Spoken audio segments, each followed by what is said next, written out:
Timothée Somba, alors, les lectures sont divergentes. On a l'impression que nous sommes dans un pays divisé en termes de perception. Pour certains, c'était la fête. Pour d'autres, c'était les inquiétudes. Nous avons, en préparant cette émission, croisé des Camerounais qui, il faut le dire, s'inquiétaient et qui faisaient des courses circonstancielles. 2 sacs de riz par là, de l'huile, du savon, parce que justement, cette candidature, avec tout le contenu qu'on peut y mettre, semble véritablement être sujette à polémique, sujette à caution. On parle de l'âge du président, on parle de son mode de management. Est-il en adéquation avec l'ambition qui est affichée pour 2035? On parle de slogan, on parle de perspective, on parle de dynamique, on parle surtout de lenteur administrative, on parle de mauvaise gouvernance, on parle d'un climat où tout semble stagner. Est-ce que, selon vous, Timothée Somba, la candidature telle qu'elle est annoncée et affichée par le président Paul Biya, elle est opportune? Et justement, comment est-ce que vous avez perçu l'annonce de cette candidature? Stéphane Barga, à la suite de Christian Bracchioni, Aaron Livingston disait que le danger avec les statistiques, c'est qu'elles sont comme les bikinis. Ce qu'elles montrent est suggestif, ce qu'elles cachent est important. C'est la raison pour laquelle moi je ne crois pas aux statistiques. Ce sont des éléments sur lesquels on s'appuie quand même pour analyser Timothée Somba. Laissez-moi dérouler, Stéphane Barga. Allez-y. Voilà. Je ne crois pas aux statistiques. C'est la raison pour laquelle moi je suis un homme de terrain. J'ai observé 2 phénomènes parce que j'étais en couverture des meetings. Le premier phénomène est une forte allégresse seulement à partir du jour de la convocation du corps électoral. Vendredi. Vendredi. Parce que les pronostics funestes qui voudraient qu'on n'ait plus un chef d'État qui dirige le pays venaient d'être déjoués. La deuxième liesse jubilatoire qui frisait même la lacryté, c'est celle d'hier. Oui. Parce que là encore, j'étais sur le terrain. Les gens se sont même égarés de l'objet du meeting, qui était la remobilisation. Ils ont cru que le chef de l'État venait de remporter l'élection. C'est pour vous dire à quel point... Au Cameroun, Timothée Somba. Je parle du meeting RDPC. Où? Vous étiez où, Timothée Somba? J'étais en Coteng. Oui. Voilà. Maintenant, qu'est-ce que j'observe? Ce que j'observe donc, c'est que il ne faut pas confondre les concepts. J'ai entendu des concepts tels que peuple profond. Je ne sais pas ce que peuple profond veut dire. Il ne faut pas confondre le peuple à la population. Nous sommes dans le jeu électoral. Pour participer au jeu électoral, il faut remplir les conditions légales. Oui. Majorité électorale, nous sommes dans un système partisan, article 3 de la Constitution, qui consacre les partis politiques. Il faut être militant d'un parti politique. Le peuple politique, c'est la majorité gouvernante. C'est ce qu'on appelle le peuple. Donc quand les gens parlent de peuple, il faut qu'on reste dans le peuple politique. Oui, on s'est compris à ce niveau. Le peuple politique, donc, qui est majoritairement RDPC. Et j'ai encore couvert un meeting ce soir même à Yaoundé 4, un meeting qui a fait plein d'œufs.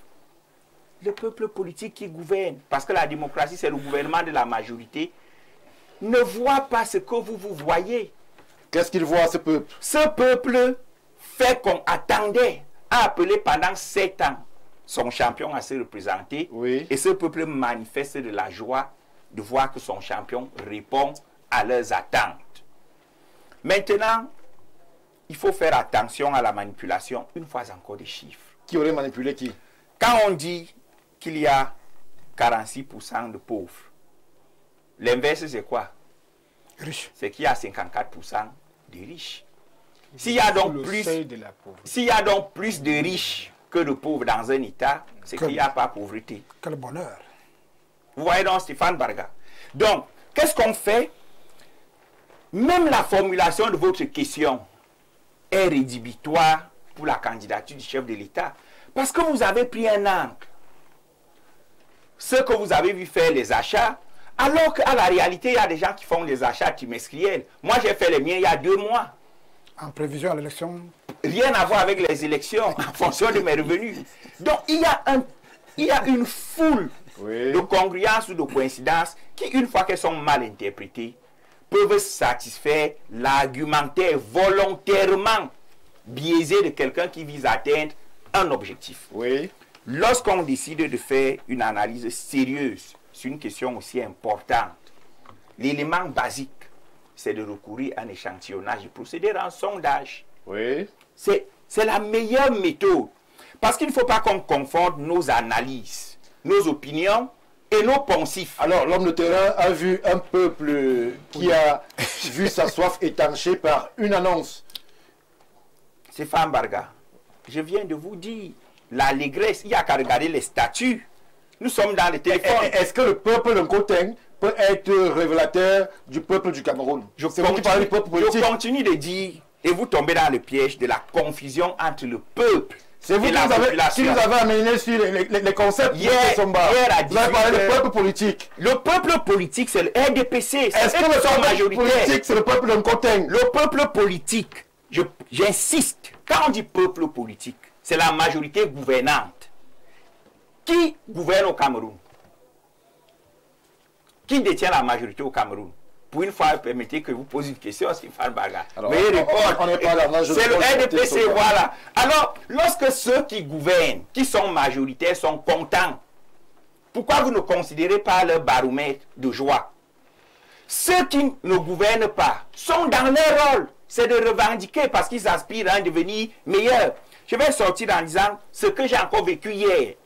J'étais assis dans un débit de boisson avec des voisins. Je les ai comptés, c'était 20. Oui.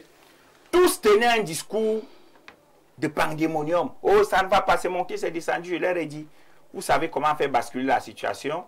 Est-ce que vous êtes inscrits sur les listes électorales? Je leur ai brandi ma carte d'électeur. Je me suis rendu compte que le chef de l'État avait 20 détracteurs, donc aucun n'est inscrit sur la liste électorale. Alors, comment vous dites que vous voulez le changement, mais vous refusez la participation citoyenne? Il faut que les Camerounais soient sérieux. Nous sommes où au Cameroun? Nous sommes dans une démocratie. Démocratie veut dire le gouvernement du peuple majoritaire. Si vous voulez inverser la tendance, constituez-vous en majorité et inversez la tendance. Et ne faites pas des débats sur la polémique de la candidature. Parce qu'à la réalité, si la candidature du président Paul Biya fait polémique, mais c'est du pain béni pour l'opposition qui n'a qu'à mobiliser des arguments et les vincer. Merci Timothée Somba. On va recueillir l'avis du docteur Jean-Moïse Mbok sur ce plateau. Avec lui, on va d'abord rester sur des questions de forme, de sémiologie. On va interroger le mode opératoire de cette candidature. Docteur, des Camerounais sont inquiétés. Au-delà de l'annonce, ils auraient souhaité, par exemple, qu'il y ait plus de visibilité autour de la personne qui se présente. Une vidéo du président Paul Biya aurait fait le plus grand bien, selon certains. Alors, merci pour la parole. J'ai écouté très attentivement ceux qui ont parlé avant moi. Je vais dire les choses de manière très simple. Dites-les. Le problème au Cameroun aujourd'hui, ce n'est pas la candidature de M. Paul Biya. Parce qu'en fait, quand vous écoutez les récriminations des uns et des autres, que ce soit de l'opposition, que ce soit même de ceux de l'intérieur, que ce soit les populations, que ce soit même de la communauté internationale, c'est l'absence du leader qui a été élu. Oui. C'est ça le seul problème au Cameroun. Il est trop absent. Il est trop absent. Il faut le dire. Ce n'est pas selon moi, c'est une réalité. Et les ministres démissionnaires, ces derniers temps, l'ont dit de manière très claire. C'est-à-dire que nous avons l'habitude de dire sur des plateaux de télévision que les Camerounais sont suffisamment instruits. Et c'est vrai. C'est vrai parce que tous les Camerounais connaissent les efforts de M. Biya. C'est pour ça qu'il est toujours aimé. C'est vrai parce que tous les Camerounais connaissent les luttes, les batailles, que ce soit avec l'Occident, que ce soit avec la sécurité de nos frontières et à l'intérieur. La majorité des Camerounais savent le travail que ce monsieur a abattu pour que le pays soit debout aujourd'hui et se porte bien. Le problème est simplement que vous avez déjà plusieurs types de Camerounais, et Timothée a bien fait de le rappeler, le peuple politique. Bon, vous voyez donc que c'est une catégorie. Et non, il a bien précisé, c'est les militants du RDPC. Seulement, nous de la société civile, c'est ça qui est souvent embêtant sur des plateaux, parce que nous allons considérer même la grand-mère qui est au village. Et pour nous, elle est une statistique fiable. Oui. Nous allons considérer la grand-mère qui est au village dit que je produis dans mon champ, je n'arrive pas à acheminer et à vendre en ville parce que je n'ai pas de route.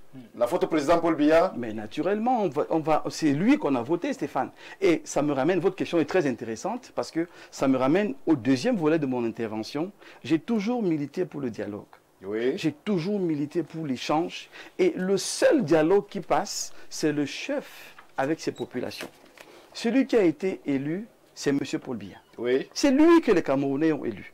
Ce n'est ni le ministre d'État que nous souhaitons tous, ni le grand bureau du RDPC, ni le ministre de la Communication. Ce n'est pas eux qui ont été élus vous rejoignez de l'État.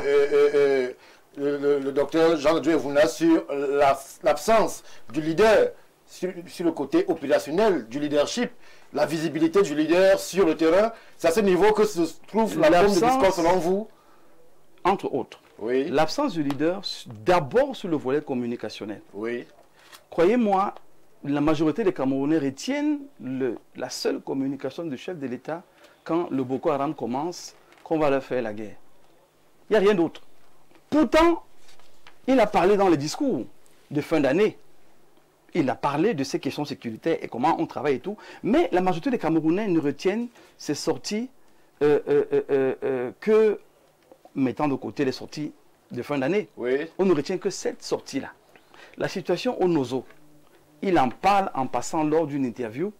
Et une fois de plus, je déplore la plateforme d'interview qui est utilisée. Qu'est-ce que nos ministres vont chercher à RFI, TV5 Monde et ainsi de suite? Pourtant, on a des médias locaux qu'on dit financés.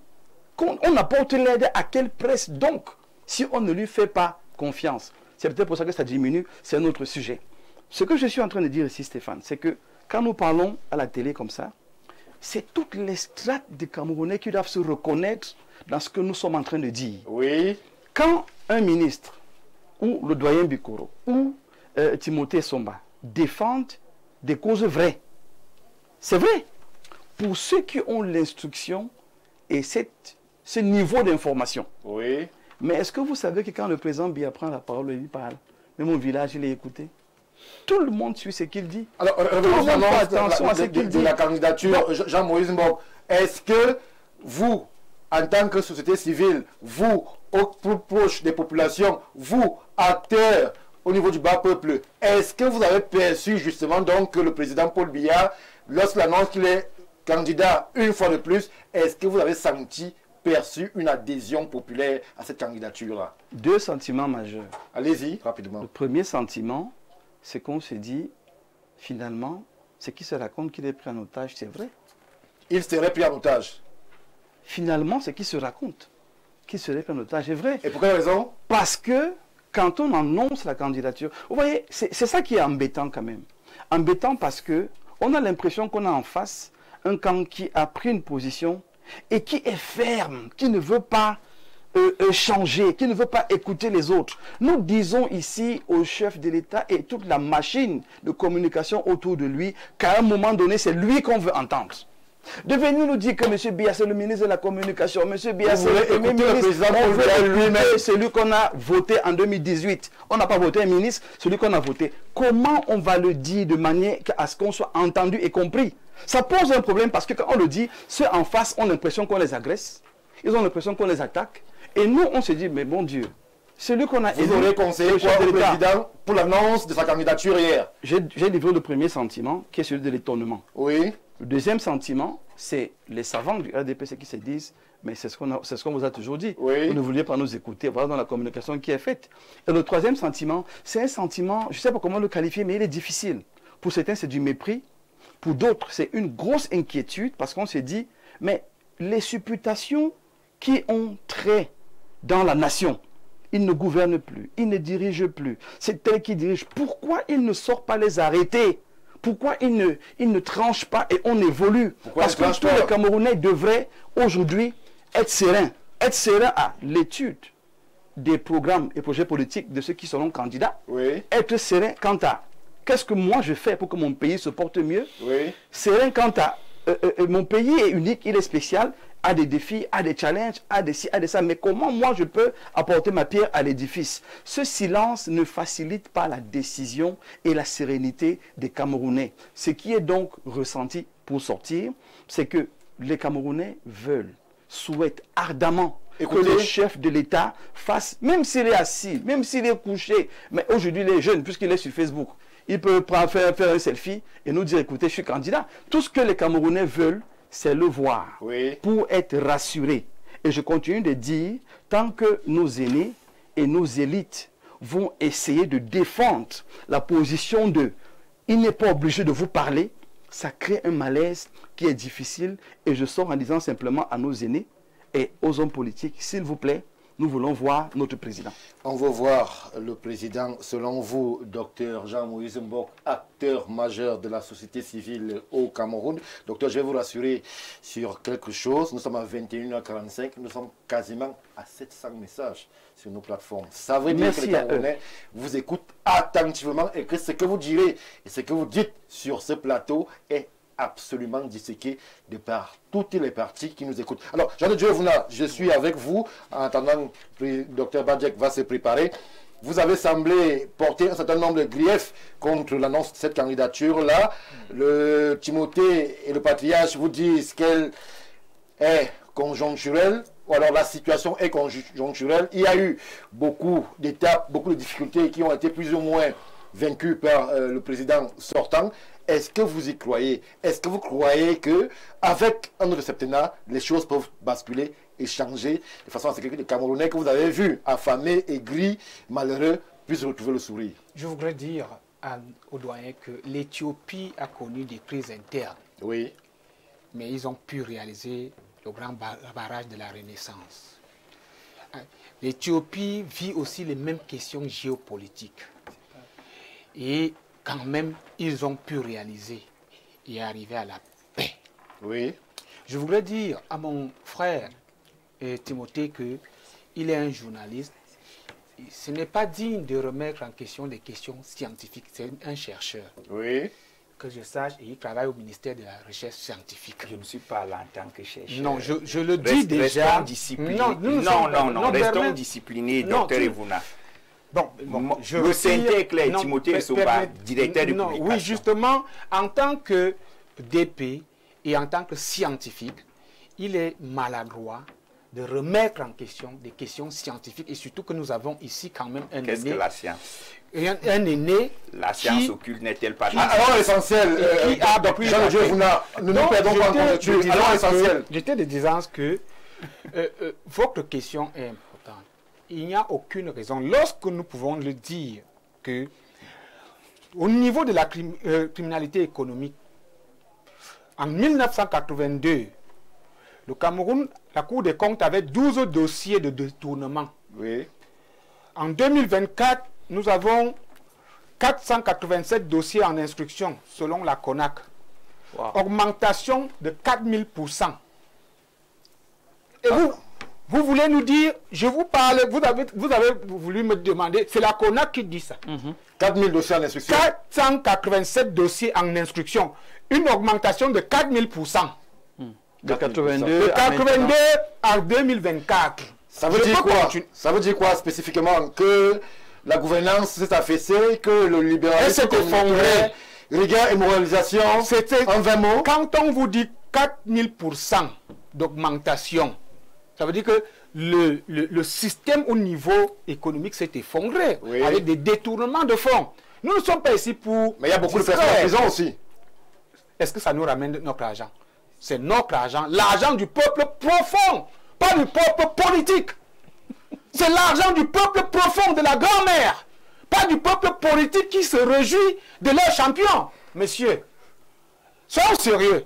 Il s'agit de cela. Est-ce que nous pouvons encore aller plus loin pour parler des statistiques liées à la... Moi, je reste au niveau de la famille et de la jeunesse. En 1982, délits liés à la drogue. 1982, 32 arrestations, Interpol. En 2024, 8742 arrestations, ONU Afrique centrale. Multiplication par 230. Ça, c'est les statistiques. Nous allons continuer à les donner. Voilà. Nous allons continuer à les donner. Le problème, c'est l'interprétation. Non, donnez votre interprétation. Moi, je lis tout simplement. Lorsqu'on vous dit qu'en 1982, nous avions on a connu une réduction au niveau de la sécurité. On avait un agent de police sur 2500 habitants. Aujourd'hui, on a un agent de police sur 8000 habitants. Ça veut dire que même, laissons même les crises, même pour assurer la sécurité des populations, il y a eu... Incroyable. Mais je vous dis ce qui est là. Je vous dis ce qui est là. Je lis. Nous avons au niveau du système judiciaire, 76% de Camerounais n'ont plus confiance.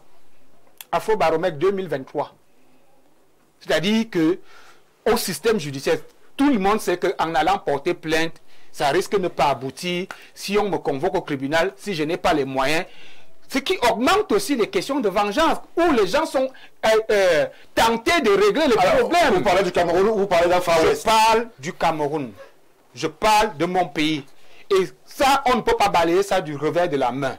Il est important de le dire que le peuple profond dont nous parlons ici, et non le peuple politique, parce que le peuple profond, c'est celui qui incarne le pouvoir du peuple, et non le peuple politique du RDPC, parce que M. Essomba clairement dit que le peuple politique, c'est la majorité gouvernante, c'est le peuple du RDPC. Voilà, il me donne raison. Il donne raison à ce peuple profond de se sentir abandonné. Pourquoi? Parce que, justement, celui qui n'est donc pas du peuple politique du RDPC... Ma question était, est-ce que, justement, cette annonce de candidature, 7 ans, est-ce qu'on peut donc résoudre les problèmes que vous dénoncez avec ces statistiques? Si en 42 ans, je n'ai pas pu trouver de l'eau, puisque jusqu'à aujourd'hui, il n'y a pas d'eau dans mon quartier. Les délestages sont là. Est-ce que c'est en 7 ans qu'on pourra réduire ces statistiques? Et lorsque quelqu'un vient à dire ici, qu'on dise que 46% de la population vit sous le seuil de pauvreté, et il fait un ratio, c'est que plus de 54% de risque, c'est se moquer de ce peuple profond. Merci Jean. Et c'est dangereux de le dire. Avant que le docteur Badjek ne s'il vous plaît, s'il vous plaît. À la vérité, je ne voulais pas réagir, je vais utiliser mon temps de parole directement. Non, je vais faire d'abord le docteur Badjek. Alors, docteur, nous sommes là dans une vision assez manichéenne. Dans des visions manichéennes, il y a ceux pour qui tout va mal, il y a ceux pour qui, évidemment, tout va bien, il salue le champion, il est candidat. Et pour vous, quel est l'état réel du pays, le Cameroun, que vous connaissez de façon particulière et sensible? Non, dire que les choses vont bien serait ne pas être très sérieux, parce qu'il y a beaucoup de points qui sont en... Les choses ne vont pas bien? Non, je veux dire que d'une manière générale, il y a la conjoncture déjà. C'est-à-dire que du jour au lendemain, vous allez voir une économie qui se tient dans un contexte mondial. Mais si jamais vous êtes dans la flagonnée et dire que dans ce contexte mondial, ça va bien, moi je ne suis pas là pour faire la langue de bois. Non, moi je suis un scientifique et j'explique pourquoi est-ce que les choses peuvent être difficiles sur le plan économique. Et ça, c'est ce qu'on doit être capable de pouvoir entendre. Voilà. Donc, moi là aujourd'hui, déjà lorsqu'on revient sur le mode de communication, on n'invente pas la communication. Hein. La communication, c'est une relation qui permet à l'émetteur de produire un message vers le récepteur. Et au besoin, au départ, on fait d'abord une étude, une planification, une stratégie de communication. Donc moi je trouve aujourd'hui qu'il y a un besoin, il y a un besoin de la population qui est déjà beaucoup plus active, n'est-ce pas, dans la sphère même de l'opinion, parce que l'opinion aujourd'hui prend une autre place, qui n'était pas celle qu'elle occupait avant. Il y a la révolution, n'est-ce pas, de cette opinion. Donc il faudrait savoir qu'elle est beaucoup plus exigeante, et qu'on ne va pas faire des communications à la couleur de ceux qui communiquent, mais à la couleur des cibles, s'il vous plaît. Je suis un spécialiste de la communication. Pour vous résumer, je reviens. Vous parlez en langage très sachant. Je voudrais... On va dire les choses simplement, puisque tout le monde n'a pas la capacité de disséquer et lire entre les lignes de ce que vous dites. Vous dites donc la communication telle qu'elle s'est présentée, telle qu'elle a été présentée aux populations, peut ne pas avoir rencontré sa cible, parce que justement, ce vers qui elle est adressée n'ont pas... Il n'y a pas de bonnes études. Je vais déjà vous donner un exemple. Il y a un ministre qui dit que c'est 50-50. Et l'autre dit que c'est 100%. Mais est-ce que les 50% ne sont pas dans les 100% et que 100%, ça ne fait pas 50 plus 50%? Mais attendez. On s'y perd, docteur. Non, on ne s'y perd pas. On s'y perd. C'est ceux qui veulent faire la polémique. C'est pour vous dire qu'on n'a pas besoin. On n'a pas besoin de ça en ce moment. Ce que le peuple a besoin de ceci, la présentation d'un programme que l'on défend et qui répond aux exigences actuelles sur le plan économique, sur le plan social, sur le plan sécuritaire. C'est de ça que l'on veut entendre parler aujourd'hui. Le reste là, c'est de la politique. Aujourd'hui, l'heure est venue de passer aux affaires sérieuses. Parce qu'à ce rythme-là, nous sommes en train de tourner en rond. Il faudrait se projeter devant. Il y a des véritables questions. Qu'est-ce qu'on fait de notre développement aujourd'hui? Qu'est-ce qu'on fait de l'industrialisation? Quels sont les véritables objectifs à atteindre? Voilà. Donc maintenant, pour la communication, ne me dites pas que on va communiquer par les images. Ce n'est pas la bonne communication. La bonne laquelle? Non, la bonne communication. Ne me dites pas aussi que vous allez interpréter 50, 50 et 100% pour faire de la politique, de la polémique inutile. Parce que ce que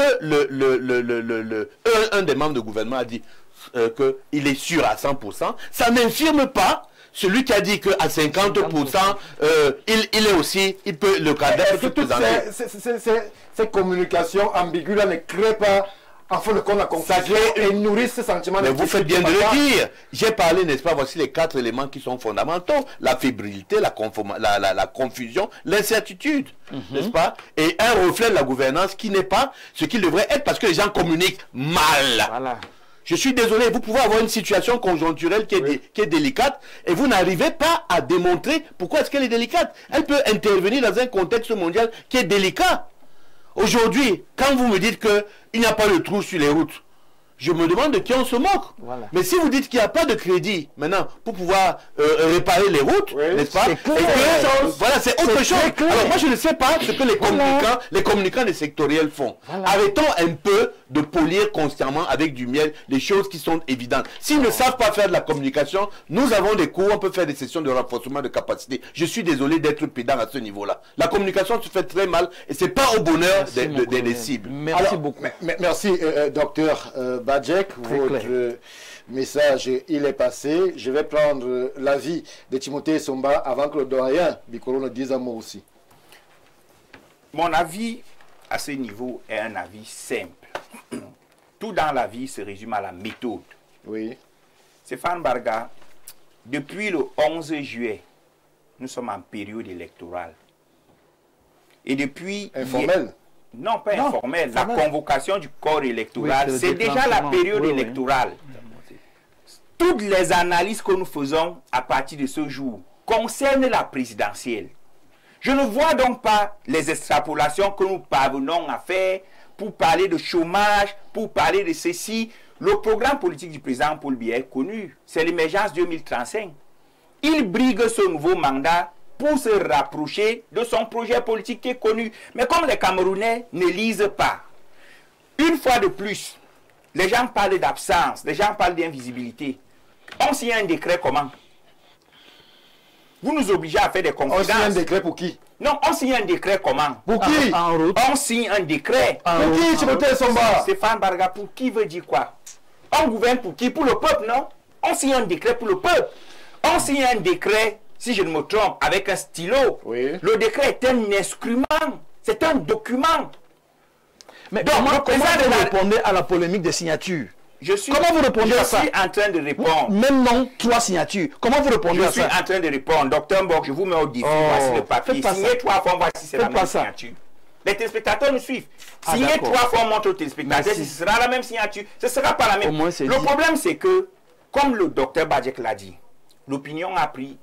L'opinion et le défaut de contrôle de l'opinion, surtout le défaut de contrôle de l'opinion, a fait que les polémistes ont pignon sur rue, plus que la vérité. Est-ce que le polémiste qui voit une route pleine de trous n'a pas raison de le dire? Stéphane Barga, c'est comme si vous ne voulez pas que je m'exprime. Mais je suis le seul panéliste que vous coupez après 2 secondes. Et là, vous allez m'embrouiller dans ma démonstration.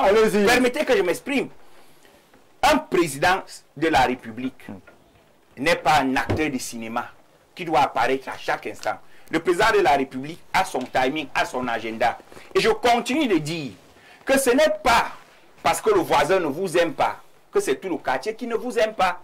Quand les gens parlent d'absence, quelle absence? La dernière apparition publique du président de la République, c'était le 20 mai.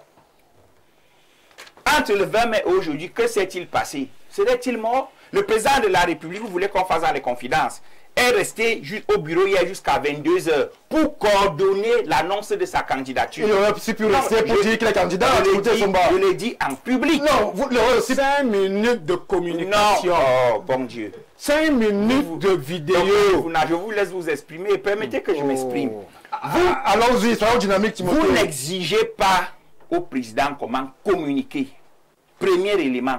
Nous sommes en période de campagne électorale. Et je pense que jusqu'à preuve de contraire, il est le seul candidat qui a cadencé sa sortie médiatique. Quand vous dites qu'il est invisible, quand il va apparaître demain, vous direz quoi? Et vous ne vous rendez même pas compte que vous êtes en train de rendre les Camerounais en extase. Parce que c'est le fait pour vous de continuer de dire qu'il est absent, qu'il est invisible, qui fait que lorsqu'il apparaît, donc, les Camerounais sont extasiés. Est-ce que les Camerounais doivent vivre au niveau des apparitions?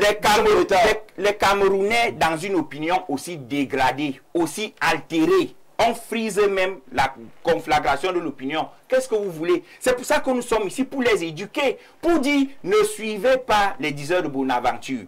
En période électorale, le président, chaque candidat s'adresse principalement à ses militants. Ne venons pas sur le plateau dire le président comme on a voté. Ce n'est pas tout le monde qui a voté pour le président Paul Biya. Il y a des Camerounais précis qui ont voté pour lui. Et ceux qui ont voté pour lui ne se plaignent pas de son magistère. Ceux qui ont voté pour lui étaient au meeting ce matin. Et ils ont fait le serment qu'ils vont encore lui donner 100% dans les circonscriptions. Hier, on a inauguré une route dans un coin de la République où les gens sont contents. Quand vous dites qu'il n'y a pas d'eau, la Camboite vient en train de brancher 200 000 foyers. Je suis dans le forum de veille médiatique de la Camboite. Il faut voir le nombre de messages que les gens envoient pour féliciter. On avait déjà fait 5 ans sans eau. On ne résout pas tous les problèmes d'un pays en une journée. Maintenant, pour ceux qui parlent de la gouvernance, en 1996, la Constitution du Cameroun a 30 ans.